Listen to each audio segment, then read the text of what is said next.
자, 거룩하고 복된 날, 오늘 하나님께 우리에게 주시는 말씀은 마태복음 13장 3절에서 8절까지 말씀을 통해 좋은 밭의 추수라는 제목으로 함께 은혜 받기를 원합니다. 여러분, 꼭 우리가 기억해야 할 것이 있습니다. 그것은 바로 이 땅의 삶 가운데 축복의 열매를 거두는 추수기도 있지만 우리의 영혼의 추수기도 있다는 사실입니다. 이 땅에 사는 날 동안 거두는 열매는 참으로 귀한 것입니다. 이 복은 신명기 28장과 레위기 26장의 말씀처럼 하나님의 말씀대로 살아서 받는 복이기에 더 큰 의미가 있다는 것입니다. 그러나 예수 믿는 우리에게 이보다 더 큰 중요한 복이 있습니다. 그것은 다름 아닌 영생의 복, 곧 영원한 천국에 들어가는 복이 있습니다. 즉 우리가 신앙생활하는 목적이 이 땅에 잘 먹고 잘 사는 데 있는 것이 아니라 하나님께서 우리의 영혼을 추수하실 때 영원한 천국에 들어가는 데 있다는 말입니다. 일단 우리가 기억해야 할 것은 오늘 본문에서 말씀하고 있듯이 추수 때의 모든 밭이 100배, 60배, 30배로 결실하는 것이 아니라 결실하지 못하는 밭도 있다는 것입니다. 그러므로 우리는 과연 나는 어떤 밭인가 자신을 돌아보고 좋은 밭이 되어 하나님께서 우리의 영혼을 추수하시는 날에 영원한 천국의 곳간에 들어가는 그런 기쁨을 우리 모두가 소망해야 할 것입니다. 오늘 본문 말씀을 보면요, 씨를 뿌리는 자가 뿌리러 나가서 뿌릴 때 모든 씨가 좋은 땅에 떨어져 결실을 맺는 것이 아니라 들은 길가에 떨어지고 들은 흙이 얕은 돌밭에 떨어지고 들은 가시떨기 위에 떨어져 결실하지 못하고 좋은 땅에 떨어진 씨만이 혹 100배, 60배, 30배로 결실하였다고 합니다. 이 비유는 무엇을 말하고 있을까요? 씨 뿌리는 비유는 마태복음 13장뿐만 아니라 마가복음 4장과 누가복음 8장에서도 동일하게 기록되어 있는데 그 말씀들을 보면 제자들 역시 이 비유의 뜻을 깨닫지 못했다는 것을 알 수 있습니다. 이 예수님은 이 비유의 뜻을 자세히 설명해 주셨습니다. 자, 먼저 씨는 무엇을 의미하는 것일까요? 마태복음 13장에서는 씨가 무엇인지 정확하게 알 수가 없습니다. 그러나 동일한 말씀이 기록된 마가복음 4장과 누가복음 8장에서는 이렇게 말씀하고 있습니다. 다 같이 마가복음 4장 14절 말씀입니다. 뿌리는 자는 말씀을 뿌리는 것이라. 아멘. 씨를 뿌리는 것을 무엇을 뿌리는 것이다? 말씀을 뿌리는 것이라고 하고 있습니다. 누가복음 8장 11절도 보겠습니다.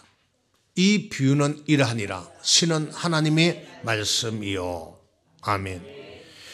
여기서는 씨를 하나님의 말씀이라고 정확하게 기록하고 있습니다. 그러면 씨, 곧 하나님의 말씀이 뿌려지는 길가, 돌밭, 가시밭, 좋은 밭은 무엇을 의미할까요? 고린도전서 3장 9절 말씀을 보겠습니다. 우리는 하나님의 동역자들이요 너희는 하나님의 밭이요 하나님의 집이니라. 아멘. 우리 곧 목회자는 하나님의 동역자들이요 너희 곧 성도들은 하나님의 말씀을 받는 밭이라고 합니다.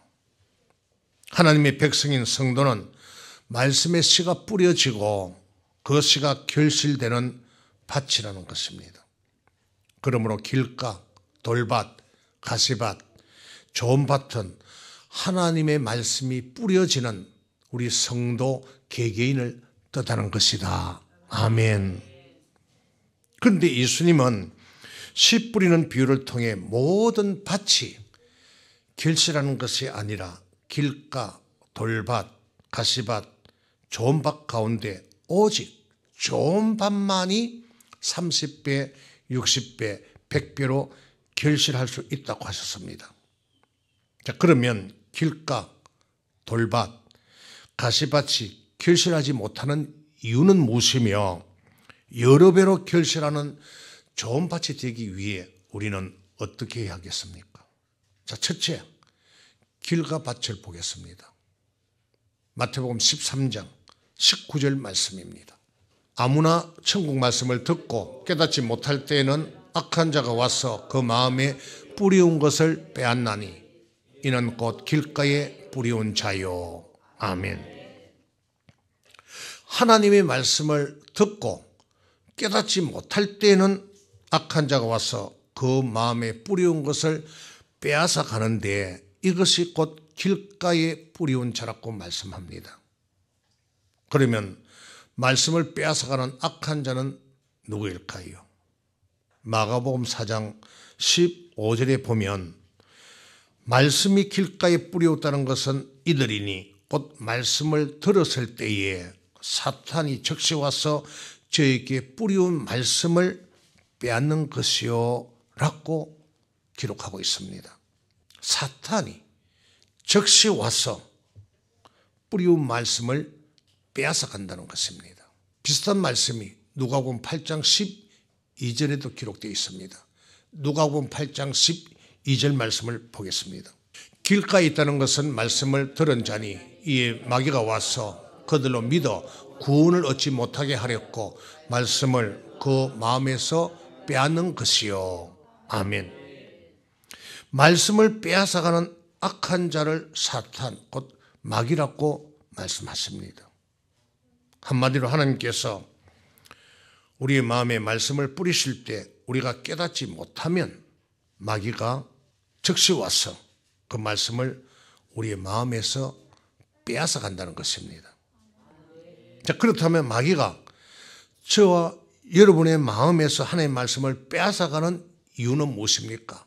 그 궁극적인 이유를 우리가 알아야 한다는 것이지요. 이는 누가복음 8장 12절에 잘 나타나 있습니다. 다시 한번 봅니다. 누가복음 8장 12절 말씀입니다. 길가에 있다는 것은 말씀을 들은 자니 이에 마귀가 와서 그들로 믿어 구원을 얻지 못하게 하렸고 말씀을 그 마음에서 빼앗는 것이요. 아멘. 마귀가 왜 말씀을 빼앗아 간다고 합니까? 그들로 믿어 구원을 얻지 못하게 하렸고. 아멘. 우리가 말씀을 듣고도 깨닫지 못하면, 믿지 못하면 그 말입니다. 마귀가 즉시 와서 그 뿌리운 말씀을 빼앗아 가는데 이는 우리로 믿어 구원을 얻지 못하게 하기 때문입니다. 그 예가 바로 노아 시대에 물 심판이 있을 때 방주에 들어가지 못하고 심판을 받은 사람들이지요. 마태복음 24장 37절에서 39절까지 말씀을 봅니다. 노아의 때와 같이 인자의 임함도 그러하리라. 홍수 전에 노아가 방주에 들어가던 날까지 사람들이 먹고 마시고 장가들고 시집가고 있으면서 홍수가 나서 저희를 다 멸하기까지 깨닫지 못하였으니 인자의 임함도 이와 같으리라. 아멘. 그들은 홍수 전에 노아가 방주에 들어가던 날까지 먹고 마시고 장가들고 시집가고 사고 팔고 있으면서 홍수가 나서 저희를 다 멸하기까지 깨닫지 못하였다고 합니다. 다시 말해 홍수 심판에서 멸망당한 사람들은 하나님의 말씀을 듣지 못한 사람들이 아니지요. 다 들었지요. 듣고도 뭐하지 못한 자들이다. 깨닫지 못한 자들이라는 겁니다. 그러므로 우리는 하나님의 말씀을 듣고 깨닫는 자가 되어야 하겠지요. 그러면 어떻게 할 때 하나님의 말씀 우리가 깨달을 수 있겠습니까? 요한복음 8장 43절에 보면 어찌하여 내 말을 깨닫지 못하느냐 이는 내 말을 들을 줄 알지 못함이니라고 말씀하고 있습니다. 말씀을 들을 줄 알지 못하기 때문에, 즉 말씀을 들으려고 하지 않기 때문에 깨닫지 못한다고 합니다. 바꾼 말하면 하나님의 말씀이 선포될 때 그대로 믿으면 깨닫게 된다는 것입니다. 우리가 믿지 않으니까, 받으려고 하지 않으니까 깨닫지 못한다는 것이죠. 그러므로 마귀에게 말씀을 빼앗겨 결실하지 못하는 길가밭이 아니라 30배, 60배, 100배로 결실을 맺는 좋은 밭이 되기 위해 우리는 여러분 어떻게 해야 되겠습니까? 말씀이 선포될 때 하나님의 말씀이면 아멘으로 받아라는 거죠. 그리고 깨닫는 자가 되어야 할 줄로 믿습니다. 믿어야 된다는 말이죠. 그 하나님의 말씀에 순종해야 된다는 것이죠. 그것이 길가를 통과하는 것입니다. 두 번째, 돌밭입니다. 마태복음 13장 20절에서 21절 말씀입니다. 돌밭에 뿌리였다는 것은 말씀을 듣고 즉시 기쁨으로 받되 그 속에 뿌리가 없어 잠시 견디다가 말씀을 인하여 환난이나 핍박이 일어나는 때에는 곧 넘어지는 자요. 아멘. 돌밭에 뿌리었다는 것은 말씀을 듣고 즉시 기쁨으로 받되 그 속에 뿌리가 없어 잠시 견디다가 말씀을 인하여 환난이나 핍박이 오면 곧 넘어지는 자라고 말씀합니다. 동일하게 씨 뿌리는 비유를 기록하고 있는 누가복음 8장 13절에 보면 이렇게 말씀하고 있습니다. 바위 있다는 것은 말씀을 들을 때 기쁨으로 받으나 뿌리가 없어 잠깐 믿다가 시험을 받을 때 배반하는 자라고 합니다. 여기 누가복음 8장 13절에서는 마태복음의 돌밭을 바위로 환난이나 핍박이 일어나는 때에 넘어지는 자를 시험을 받을 때에 배반하는 자라고 표현하고 있습니다. 한마디로 돌밭에 뿌리었다는 것은 말씀을 기쁨으로 받았지만 그 말씀으로 인해 환난이나 핍박이 오면 그 속에 뿌리가 없으므로 하나님의 말씀을 버리는 자, 곧 순종하지 않는 자를 말합니다. 쉽게 설명하면 하나님의 말씀을 받을 때에는 야, 정말 좋은 말씀이다. 저 말씀대로 살아서 복을 받아야지 라고 하며 기쁨으로 받는데 그 말씀대로 순종함으로 인해 핍박과 고난이 오면 곧 넘어지고 만다는 것입니다. 예를 들어 온전한 11조를 드려 하나님의 집에 양식을 채우면 하나님께서 하늘 문을 열고 복을 쌓을 것이 없도록 부어주겠다는 그 약속을 믿고 그 말씀에 은혜를 받고 그 말씀을 기쁨으로 받았습니다. 그래서 온전한 11조 생활을 하기를 결단하고 실천합니다. 그러나 그로 인해 경제적인 어려움이나 핍박이 다가오면 그 속에 뿌리가 없으므로 잠깐 견디다가 넘어지고 만다는 것이지요. 경제적 어려움이나 말씀을 인하여 핍박이 오면 하던 온전한 11조 생활을 중단하고 만다는 것입니다. 여러분, 예수 믿는 성도가 받는 고난은 크게 두 가지입니다. 하나는 말씀대로 순종하지 않아서 오는 징계 고난이 있습니다. 또 다른 하나는 하나님의 말씀에 순종함으로 인해 받는 환난과 핍박인데 이 돌밭에 비유해서 말하는 환난과 핍박은 하나님의 말씀에 순종함으로 인해 받는 고난을 말합니다. 성경은 무릇 말씀대로 살고자 하는 자는 핍박을 받는다고 말씀하지요. 디모데후서 3장 12절입니다. 무릇 그리스도 예수 안에서 경건하게 살고자 하는 자는 핍박을 받으리라. 아멘. 경건하게 산다는 것은 말씀대로 순종한다는 의미입니다. 즉 말씀대로 순종하고자 하는 자는 반드시 핍박을 받게 되어 있다는 것입니다. 베드로전서 1장 6절 7절 말씀을 봅니다. 그러므로 너희가 이제 여러 가지 시험을 인하여 잠깐 근심하게 되지 않을 수 없었으나 오히려 크게 기뻐하도다. 너희 믿음의 시련이 불로 연단하여도 없어질 금보다 더 귀하여 예수 그리스도에 나타나실 때에 칭찬과 영광과 존귀를 얻게 하려 함이라. 아멘. 여기서 여러 가지 시험이란 무엇을 말할까요? 이는 우리의 믿음을 연단하시기 위해 하나님께서 우리를 낮추어 시험하시는 것입니다. 이에 대해서는 신명기 8장 2절 보면 더 자세하게 설명이 되어 있죠. 자, 신명기 8장 2절입니다. 내 하나님 여호와께서 이 40년 동안에 너로 광야의 길을 걷게 하신 것을 기억하라. 이는 너를 낮추시며 너를 시험하사 내 마음이 어떠한지 그 명령을 지키는지 아니 지키는지 알게 하려 하심이라. 아멘.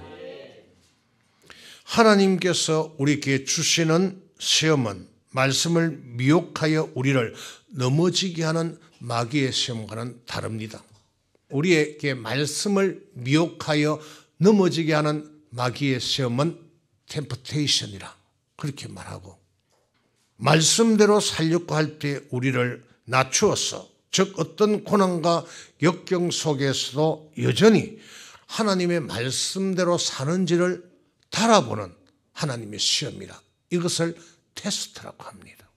그러니까 마귀가 우리를 시험하는 것과 하나님이 우리를 시험하는 것은 전혀 다르다는 것이지요. 이 같은 시험을 가리켜 믿음의 시련이라고 말합니다. 그러나 이런 믿음의 시련은 우리의 믿음을 불로 연단하여도 없어질 금보다 더 귀한 것으로 만들어 예수 그리스도께서 나타나실 때 영광과 칭찬과 존귀를 얻게 할 것이므로 오히려 우리는 크게 기뻐해야 한다는 것입니다. 그러므로 말씀의 순종함으로 인해 환난과 핍박이 올 때 하나님께서 여러분의 믿음을 시험하시고 연단하여 정금같이 나오게 하시려는 것을 깨달아 기뻐하고 인내할 수 있기를 바랍니다. 언제 기뻐하고 인내해야 된다고요? 말씀에 순종함으로 인해 환난과 핍박이 올 때 오히려 기뻐하고 우리는 인내해야 된다. 아멘. 꼭 기억할 수 있기를 바랍니다. 그래서 추수 때에 여러 배로 결실하는 좋은 밭이 될 수 있기를 주님의 이름으로 축복합니다. 세 번째 밭입니다. 가시밭입니다. 여러분은 지금 어떤 밭에 속해 있습니까? 말씀을 들어도 깨닫지 못하여 마귀에게 하나님의 말씀을 빼앗기는 길가 밭입니까? 아니면 말씀으로 인하여 환난과 핍박이 올 때 뿌리가 없어 넘어지는 돌밭입니까? 좋은 밭이 되어 여러 배로 결실하기 위해서는 먼저 우리는 길가밭을 지나가야 됩니다. 통과해야 됩니다. 즉 마귀에게 말씀을 빼앗기지 않고 잘 깨달아야 한다는 것입니다. 다음으로 돌밭을 우리가 지나야 됩니다. 이 돌밭을 통과해야 된다는 것이지요. 말씀을 기쁨으로 받을 뿐만 아니라 환난과 핍박과 시험이 올 때 넘어지지 않고 말씀에 순종해야 한다는 것입니다. 그러나 이것만으로는 좋은 밭이 될 수 없습니다. 좋은 밭이 되기 위해서는 반드시 우리는 가시밭을 통과해야 됩니다. 그러면 가시밭은 무엇이겠습니까? 마태복음 13장 22절 말씀을 봅니다. 가시들기에 뿌리 없다는 것은 말씀을 들으나 세상의 염려와 재리 유혹에 말씀이 막혀 결실하지 못하는 자요. 아멘. 가시들기에 뿌리 없다는 것은 말씀을 들으나 세상의 염려와 재리 유혹에 말씀이 막혀 결실하지 못하는 자라고 말씀합니다. 이 말씀과 짝을 이루는 마가복음 4장과 누가복음 8장에서는 이를 어떻게 해석하고 있는지 한번 찾아보겠습니다. 다 같이 마가복음 4장 18절 19절입니다. 또 어떤 이는 가시떨기에 뿌리온 자니 이들은 말씀을 듣되 세상의 염려와 재리 유혹과 기타 욕심이 들어와 말씀을 막아 결실치 못하게 되는 자요. 아멘. 세상의 염려와 재리 유혹과 기타 욕심이 들어와서 말씀을 막아버려. 그래서 결실이 없다는 겁니다. 누가복음 8장 14절 말씀도 보겠습니다. 가시떨기에 떨어졌다는 것은 말씀을 들은 자니 지내는 중 이생의 염려와 재리와 일락의 기운이 막혀 온전히 결실하지 못하는 자요. 아멘. 마태, 마가, 누가복음을 종합해 보면 가시떨기에 뿌리웠다, 곧 가시떨기에 떨어졌다는 것은 말씀을 들어서나 세상의 염려와 재리의 유혹과 일락과 기타 욕심에 말씀이 막혀 결실하지 못하는 자라는 겁니다. 사람들은 대개 이 길가 밭은 수월하게 통과합니다. 지나갑니다. 돌밭 역시 한동안 시행착오를 거치면서 하나님의 말씀대로 순종하려고 애쓰다 보면 그냥 통과하게 됩니다. 그런데 가시밭에 걸려 넘어져 결실하지 못하는 경우를 종종 보게 되지요. 그러므로 여러 배로 결실하는 좋은 밭이 되기 위해서는 우리는 마음밭에서 세상의 가시를 제거해야 됩니다. 육신에 대한 염려를 제거해야 됩니다. 그리고 재리 유혹, 곧 탐심의 가시를 제거해야 됩니다. 또 일락, 곧 향락, 호색의 가시를 제거해야 됩니다. 그리고 기타 욕심, 자기 영광의 가시를 제거해야 합니다.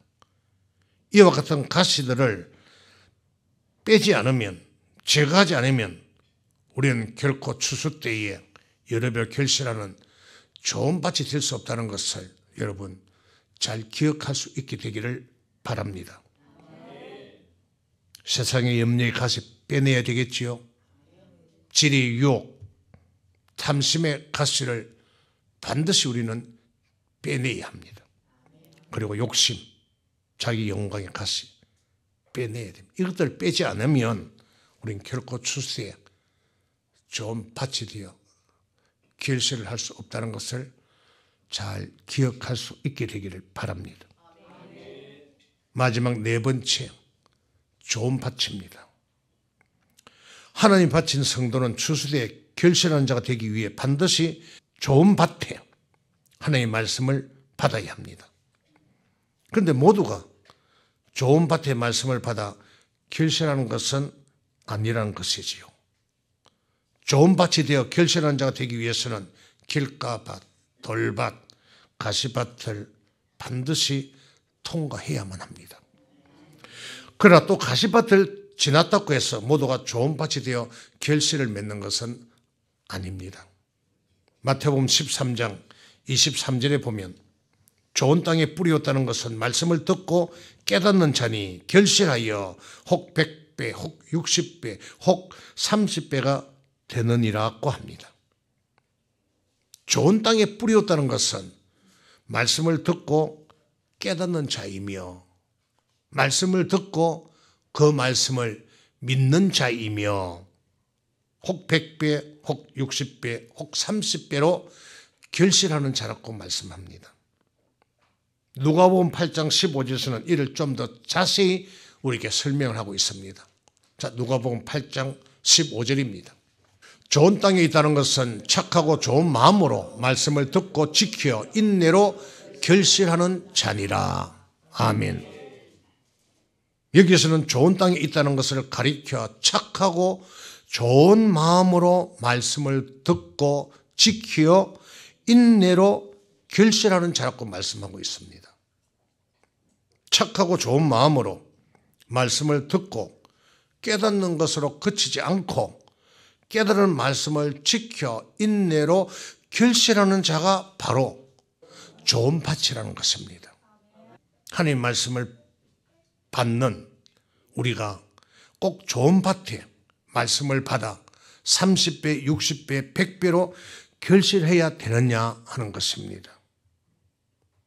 예수님은 씨 뿌리는 비유에 이어 밭의 가라지 비유를 통해 그 이유를 정확하게 가르쳐 주셨습니다. 다같이 마태복음 13장 24절에서 28절까지 말씀을 봅니다. 예수께서 그들 앞에 또 비유를 베풀어 가라사대 천국은 좋은 씨를 제 밭에 뿌린 사람과 같으니 사람들이 잘 때에 그 원수가 와서 곡식 가운데 가라지를 덧뿌리고 갔더니 삭이 나고 결실할 때에 가라지도 보이거늘 집 주인의 종들이 와서 말하되 주여 밭에 좋은 씨를 심지 아니하였나이까? 그러면 가라지가 어디서 생겼나이까? 주인이 가로되 원수가 이렇게 하였구나. 종들이 말하되 그러면 우리가 가서 이것을 뽑기를 원하시나이까? 아멘. 천국은 좋은 씨를 제 밭에 뿌린 사람과 같다고 합니다. 주인은 분명히 좋은 씨를 제 밭에 뿌렸는데 사람들이 잘 때에 그 원수가 와서 곡식 가운데 가라지를 덧뿌리고 갔다는 것이죠. 그래서 결실할 때에 가라지도 보이자 종들이 주인에게 이렇게 묻습니다. 주여 밭에 좋은 씨를 심지 아니하였나이까? 그러면 가라지가 어디서 생겨났습니까? 우리가 가서 뽑아도 되겠습니까? 하고 묻습니다. 이때 주인의 대답이 무엇입니까? 마태복음 13장 29절 30절 말씀입니다. 주인이 가로되 가만두어라. 가라지를 뽑다가 곡식까지 뽑을까 염려하노라. 둘 다 추수 때까지 함께 자라게 두어라. 추수 때 내가 추수꾼들에게 말하기를 가라지는 먼저 거두어 불사르게 단으로 묶고 곡식은 뽑아 내 곡간에 넣으라 하리라. 아멘. 주인은 가라지를 뽑다가 곡식까지 뽑을까 염려스러우니 둘 다 추수 때까지 함께 자라게 두라는 것입니다. 그리고 추수 때에 추수꾼들에게 가라지는 먼저 불사르게 단으로 묶고 곡식은 모아 내 곡간에 넣으라 할 것이라고 합니다. 이는 무엇을 의미하겠습니까? 마태복음 13장 39절에서 42절까지 해서 이 비유를 우리에게 설명해 주고 있습니다. 마태복음 13장 39절에서 42절까지.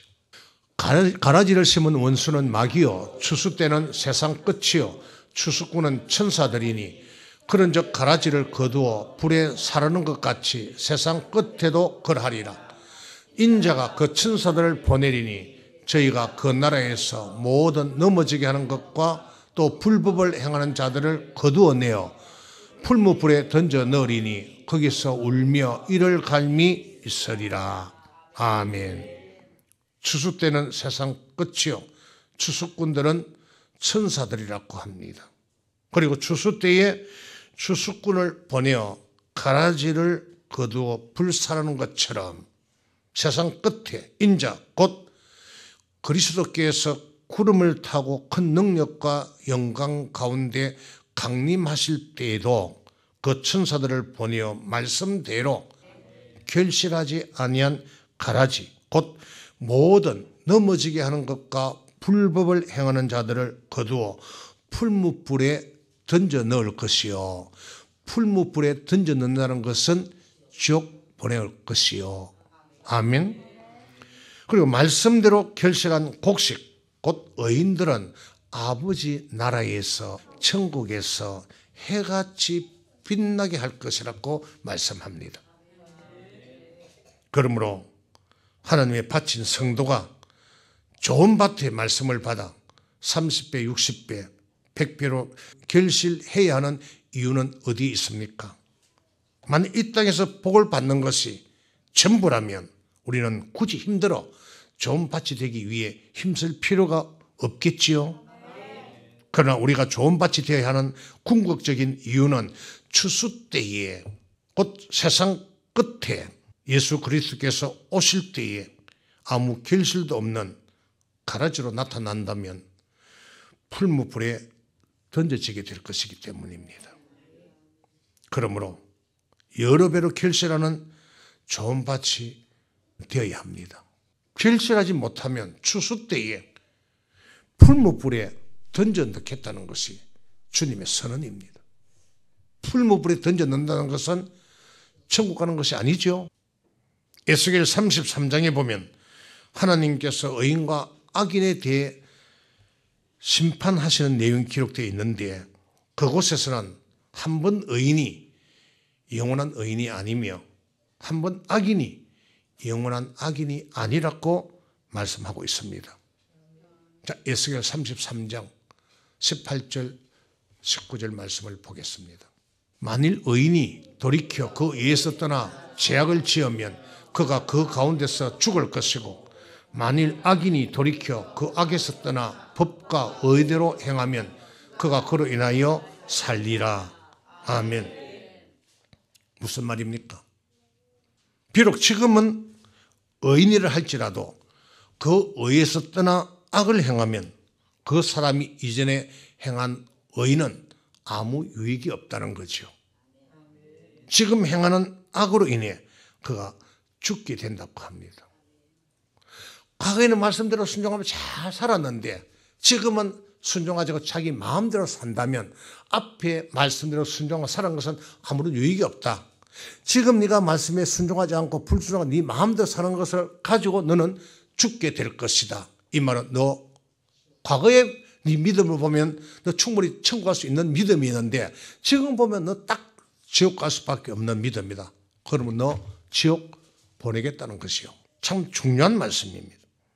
반대로 비록 지금은 악인이지만 그가 그 악에서 떠나 법과 의를 행하면 그가 행하는 그 의로 말미암아 살게 된다고 합니다. 과거에는 말씀대로 순종하지 않고 자기 마음대로 살았어. 그때 보면 딱 지옥 갈 수밖에 없지요. 그런데 지금은 하나님 말씀을 알고 하나님 말씀대로 순종하고 산다는 거죠. 그럼 너는 살게 된다는 거죠. 너 지금 믿음을 가지고는 천국 갈 수 있다. 그래서 계속해서 그 믿음으로 살아가라는 말입니다. 아멘. 그래서 밭에 가라지 비유해서 가라지를 뽑기를 원하십니까? 우리 가서 가라지를 뽑아도 괜찮겠습니까? 라는 종들의 말에 주인이 가만두어라. 가라지를 뽑다가 곡식까지 뽑을까 염려하노라. 둘 다 추수 때까지 가만히 두어라는 말의 내용도 이와 똑같다는 것이죠. 아멘? 둘 다 추수 때까지 함께 자라게 두어라 말한 것도 바로 이 때문입니다. 그러니까 가라지가 알곡 될 수 있죠. 악인이 의인 될 수 있죠. 의인이 악인 될 수 있죠. 그래서 둘 다 추수 때까지 가만히 두어라고 말한 것입니다. 지금은 비록 가라지이지만 추수 때에는 곡식이 될 수도 있고 반대로 지금은 곡식이지만 추수 때에는 가라지도 될 수 있다는 말입니다. 그러므로 사랑하는 성도 여러분, 여러 배로 결실하는 좋은 밭이 되기를 여러분이 원하십니까? 그럼 말씀대로 순종하되 한두 번 순종하는 것이 아니라 주님 앞에 설 때까지 인내로서 순종해서 30배, 60배, 100배로 아니 그 이상으로 결실하는 그런 복 있는 삶을 살아갈 수 있는 저와 여러분의 삶이 될 수 있기를 주님의 이름으로 축복합니다.